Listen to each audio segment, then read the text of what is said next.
अल्हम्दुलिल्लाहि व कफ़ा व सलामुन अला इबादिहिल्लज़ीना इस्तफ़ा अम्मा बाद।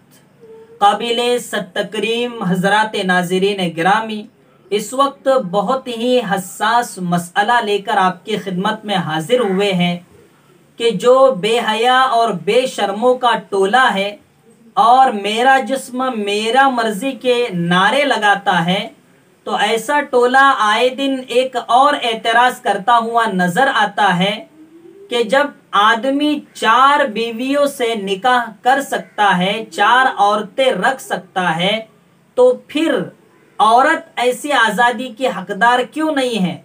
औरत अपनी मर्जी के मुताबिक फैसले क्यों नहीं कर सकती है? औरत को क्यों मजबूर किया जा रहा है? तो इस सवाल का इंशाअल्लाह नकली एतबार से भी हम जवाब देंगे कुरान हदीस को लेते हुए, और अकली एतबार से भी जवाब देंगे कि क्या ये कहना सही है और ये एतराज़ करना दुरुस्त है। देखें, कुरान में ये तो कहा गया है कि जो औरतों में से आपको पसंद आए, 1 हो, 2 हो, 3 हो, 4 हो, आप कर सकते हो।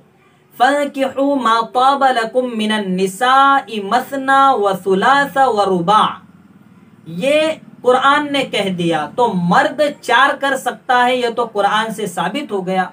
औरत के सिलसिले में ऐसी कोई बात कुरान में नहीं है और न अहादीस में है।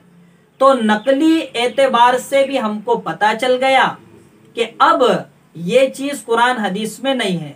अब अकली एतबार से, क्योंकि मेरा जिस्म मेरा मर्जी कहने वाला जो टोला है बेहया और बेशर्मों का, ये कुरान हदीस पर तो पूरा ईमान नहीं रखता है, तो इनको ये बात समझ में नहीं आएगी कि अल्लाह ने कह दिया है, बस कह दिया है, हमें मानना है, और इसी को इस्लाम कहते हैं, मुसलमान कहते हैं, ईमान कहते हैं।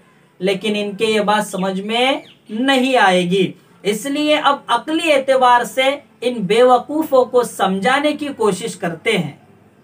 चुनांचे अगर किसी से सवाल किया जाए अक्लमंद से, ऐसे बेवकूफों से नहीं, अगर ये सवाल किया जाए कि शादी क्यों की जाती है, तो वो जवाब देगा कि शादी इसलिए की जाती है ताकि तवालुद और तनासुल का सिलसिला जारी रहे, हसब और नसब बाकी रहे, हमारा नाम बाकी रहे, हमारी औलाद हो। और शादी के बाद का सबसे बड़ा मकसद औलाद होने का मकसद होता है। तो कोई भी ये कहेगा कि हमारा नसब महफूज रहे, बाकी रहे, हमारा नाम चलता रहे, इसलिए शादी करते हैं। तो जब अकली एतबार से ये पता चला कि शादी का मकसद सिर्फ और सिर्फ औलाद, तवालुद और तनासुल है, अपने नसब को बाकी रखना है। अब जाहिर सी बात है कि एक शौहर होगा तो ही वो फख्र से कह सकेगा कि ये मेरी औलाद है, ये मेरा बेटा है और इस पर मुझे फख्र है। और माँ भी कहेगी कि ये इनके अब्बा है, मैं इनकी बीवी हूँ और ये हमारा बच्चा है। अब खुदा न खास्ता अगर 4 की इजाज़त दे दी जाती, 4 शौहरों की, तो कौन दावा कर सकता था कि ये मेरा बेटा है?